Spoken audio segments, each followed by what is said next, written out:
आए थे जी पार्टी में अपनी फैमिली के साथ, अपनी भाभी के साथ, अपनी बहन के साथ आए थे। हमने एक टेबल बुक करवाया था। कुछ लड़के आए वहाँ पे, वो जो नोट थे वो हमारे ऊपर उड़ाने लग गए। तो हमारे जो भाई थे उन्होंने मना किया, ठीक है, कि लेडीज़ के ऊपर आप नोट क्यों उड़ा रहे हो।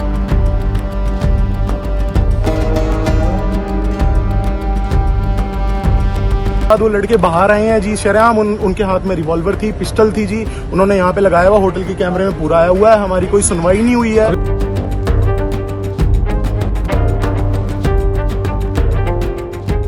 मोहाली ਦੇ ਜ਼ਿਰਕਪੁਰ ਵਿੱਚ ਪੂਲ ਪਾਰਟੀ ਦੌਰਾਨ ਅਣਪਛਾਤੇ ਵਿਅਕਤੀ ਨੇ ਇੱਕ ਪਰਿਵਾਰ ਉੱਤੇ ਤਾਬੜਤੋੜ ਗੋਲੀਆਂ ਚਲਾ ਦਿੱਤੀਆਂ। ਇਸ ਦੌਰਾਨ ਇੱਕ ਨੌਜਵਾਨ ਦੇ ਪੈਰ ਵਿੱਚ ਗੋਲੀ ਲੱਗੀ ਜਦਕਿ ਦੂਜੇ ਦੇ ਹੱਥ ਨੂੰ ਛੂ ਕੇ ਨਿਕਲ ਗਈ। ਵਾਰਦਾਤ ਨੂੰ ਅੰਜਾਮ ਦੇਣ ਮਗਰੋਂ ਹਮਲਾਵਰ ਮੌਕੇ ਤੋਂ ਫਰਾਰ ਹੋ ਗਿਆ, ਪਰ ਬਾਅਦ ਵਿੱਚ ਪੁਲਿਸ ਨੇ ਉਸ ਨੂੰ ਗ੍ਰਿਫਤਾਰ ਕਰ ਲਿਆ। ਮੌਕੇ ਦੀਆਂ ਤਸਵੀਰਾਂ ਵਿੱਚ ਦੇਖਿਆ ਜਾ ਸਕਦਾ ਹੈ ਕਿ ਗੋਲੀਆਂ ਲੱਗਣ ਕਾਰਨ ਚਾਰੇ ਪਾਸੇ ਕੱਚ ਹੀ ਕੱਚ ਖਿਲਰਿਆ ਪਿਆ ਤੇ ਖੂਨ ਦੇ ਨਿਸ਼ਾਨ ਦਿਖਾਈ ਦੇ ਰਹੇ ਨੇ। ਵਾਰਦਾਤ ਬਾਰੇ ਪਤਾ ਲੱਗਦਿਆਂ ਹੀ ਪੁਲਿਸ ਵੀ ਮੌਕੇ ਤੇ ਪੁੱਜ ਗਈ ਤੇ ਜਾਂਚ ਸ਼ੁਰੂ ਕਰ ਦਿੱਤੀ। ਇਹ ਘਟਨਾ ਬੀਤੀ ਰਾਤ ਦੀ ਦੱਸੀ ਜਾ ਰਹੀ ਹੈ। ਪੀੜਤ ਵਿਅਕਤੀ ਨੇ ਦੱਸਿਆ ਕਿ ਉਹ ਆਪਣੀ ਭੈਣ, ਜੀਜੇ ਤੇ ਉਹਨਾਂ ਦੇ ਬੱਚਿਆਂ ਤੇ ਆਪਣੀ ਮੰਗੇਤਰ ਨਾਲ ਪੂਲ ਪਾਰਟੀ ਵਿੱਚ ਆਇਆ ਸੀ। ਜਦੋਂ ਉਹ ਸਾਰੇ ਪਰਿਵਾਰਕ ਮੈਂਬਰ ਪੂਲ ਪਾਰਟੀ ਕਰ ਰਹੇ ਸੀ ਤਾਂ ਇਸੇ ਦੌਰਾਨ ਉੱਥੇ ਇੱਕ ਨੌਜਵਾਨ ਆਇਆ ਤੇ ਉਸਨੇ ਉਸਦੀ ਮੰਗੇਤਰ ਦੇ ਨੇੜੇ ਨੋਟ ਉਡਾਉਣੇ ਸ਼ੁਰੂ ਕਰ ਦਿੱਤੇ। ਜਦੋਂ ਉਸ ਨੂੰ ਅਜਿਹਾ ਕਰਨ ਤੋਂ ਰੋਕਿਆ ਗਿਆ ਤਾਂ ਉਸਨੇ ਬਹਿਸ ਕਰਨੀ ਸ਼ੁਰੂ ਕਰ ਦਿੱਤੀ। ਬਹਿਸ ਵਧਣ ਮਗਰੋਂ ਉਸਨੇ ਆਪਣੀ ਪਿਸਟਲ ਨਾਲ ਫਾਇਰ ਕਰ ਦਿੱਤੇ। ਇਸ ਦੌਰਾਨ ਇੱਕ ਗੋਲੀ ਖਾਲੀ ਚੱਲੀ ਅਤੇ ਦੂਜੀ ਗੋਲੀ ਇੱਕ ਵਿਅਕਤੀ ਦੇ ਹੱਥ ਨੂੰ ਛੂ ਕੇ ਨਿਕਲ ਗਈ ਜਦਕਿ ਤੀਜੀ ਗੋਲੀ ਇੱਕ ਨੌਜਵਾਨ ਦੇ ਪੈਰ ਵਿੱਚ ਲੱਗੀ। ਗੋਲੀਬਾਰੀ ਦੌਰਾਨ ਇਸ ਸਾਰੇ ਪਰਿਵਾਰ ਨੇ ਛੁਪ ਕੇ ਆਪਣੀ ਜਾਨ ਬਚਾਈ। ਹਮਲਾਵਰ ਨਾਲ ਕਈ ਹੋਰ ਲੋਕ ਵੀ ਮੌਜੂਦ ਸਨ।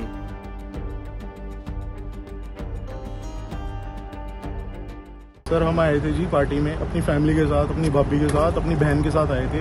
हमने एक टेबल बुक करवाया था जो कि सबसे सेफ टेबल था। वहाँ पे बाउंसर्स थे। हुआ ये कि कुछ लड़के आए वहाँ पे, वो जो नोट थे वो हमारे ऊपर उड़ाने लग गए। तो हमारे जो भाई थे उन्होंने मना किया, ठीक है, कि लेडीज़ के ऊपर आप नोट क्यों उड़ा रहे हो। हम वहाँ आगे गए तो पहले तो वो तैश में आ गए, फिर हमने बोला भी क्या हुआ, उन्होंने बोतलें उठा ली मारने के लिए। तो हमने अपना बीच बचाव किया, उन्होंने माना नहीं। उसके बाद उन्होंने क्या किया, उन्होंने बोतलें हमें फेंक के मारी। मैंने कुर्सी उठाई जी, वहाँ पे कुर्सी थी, मैंने कुर्सी उठाई, कुर्सी से मैंने रोकने की कोशिश करी, पीछे कुर्सी पड़ी थी जी। कुर्सी पे 3 बोतलें लगी हैं, आप कैमरा है वहाँ चेक करवा सकते हो। कुर्सी पे 3 बोतलें लगी हैं। उसके बाद हमने वहाँ जैसे तैसे अपनी जान बचाई है जी, हम गए हैं वहाँ से।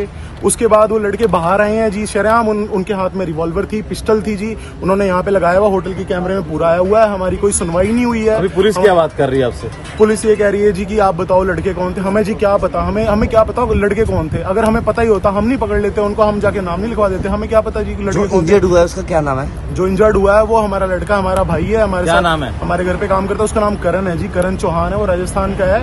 वो आगे इसलिए गया था कि हम उसकी भी भाभी लगती है, उसकी माँ समान है जी। उसने बोला कि बोतलें मत मारो, उसने सीधा पिस्टल निकाली और उसके गोली मार दी जी।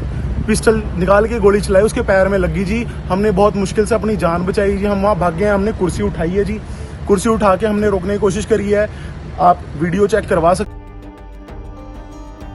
ਪੂਲ ਪਾਰਟੀ ਵਿੱਚ ਸ਼ਾਮਲ ਜ਼ਿਰਕਪੁਰ ਦੇ ਸੰਜੀਵ ਸ਼ਰਮਾ ਨੇ ਦੱਸਿਆ ਕਿ ਹਮਲਾਵਰ ਉਹਨਾਂ ਦੇ ਸਿਰ ਉੱਤੇ ਗੋਲੀ ਮਾਰਨਾ ਚਾਹੁੰਦੇ ਸੀ, ਪਰ ਉਹਨਾਂ ਨੇ ਹੱਥ ਅੱਗੇ ਕਰ ਲਿਆ ਜਿਸ ਕਾਰਨ ਗੋਲੀ ਹੱਥ ਦੀ ਉਂਗਲ ਨੂੰ ਛੂ ਕੇ ਨਿਕਲ ਗਈ।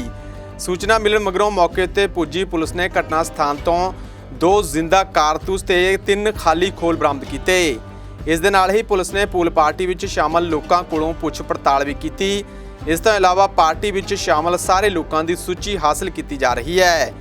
ਫਿਲਹਾਲ ਪੈਰ ਵਿੱਚ ਗੋਲੀ ਲੱਗਣ ਕਾਰਨ ਜ਼ਖਮੀ ਹੋਏ ਨੌਜਵਾਨ ਦਾ ਚੰਡੀਗੜ੍ਹ ਦੇ ਸੈਕਟਰ 32 ਹਸਪਤਾਲ ਵਿੱਚ ਇਲਾਜ ਚੱਲ ਰਿਹਾ ਹੈ ਅਤੇ ਉਸ ਦੀ ਹਾਲਤ ਖਤਰੇ ਤੋਂ ਬਾਹਰ ਦੱਸੀ ਜਾ ਰਹੀ ਹੈ।